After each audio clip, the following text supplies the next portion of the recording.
go. Okay, once you have the shade already cut and mounted to the roller, okay, and rolled up, then we have a crank, which is actually like a shade winder to wind the spring and give it tension. So you press this end into this little square part here, okay, and you always crank it clockwise.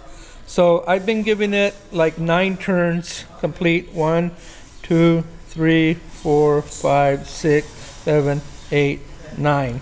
And then be careful not to pull it off until the spring is locked. So kind of rotate it a little bit until you feel it locked. When it's locked, it's not going to rotate on its own no more. Then it's safe to pull it out.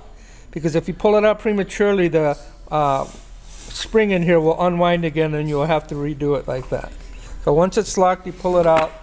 Then to mount it into the cassette, okay, just line up this little square part here with the square hole on the end cap over here, or bracket I should say, and put it in there. And then on this side you're going to take your other bracket, and right now we're using the one with this hand crank here, and press it in. I've already pre-drilled the holes to line it up with these 2 holes in the back, which are actually threaded holes on the bracket. Okay, so what you have to do is put it into the cassette and then turn it a little bit so it'll slide on. Then flip it over. Since you don't have any room to put the screws in from the bottom, the screws have to go in through the top.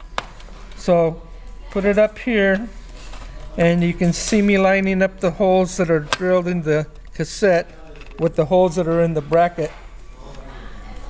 And you want to put the screws in from the top. Since the bracket has the threaded holes, the screws will go in and get the bracket and hold it in place. Like that. Okay? Then you can take it and hang it and inspect it. Okay, check the tension. Okay, and if you want more tension, again, you're going to turn this mechanism here clockwise to give it more tension, or if you want it to go slower, you're going to turn it counterclockwise. But that's about the tension you want so that it doesn't go up too fast and crash against the back.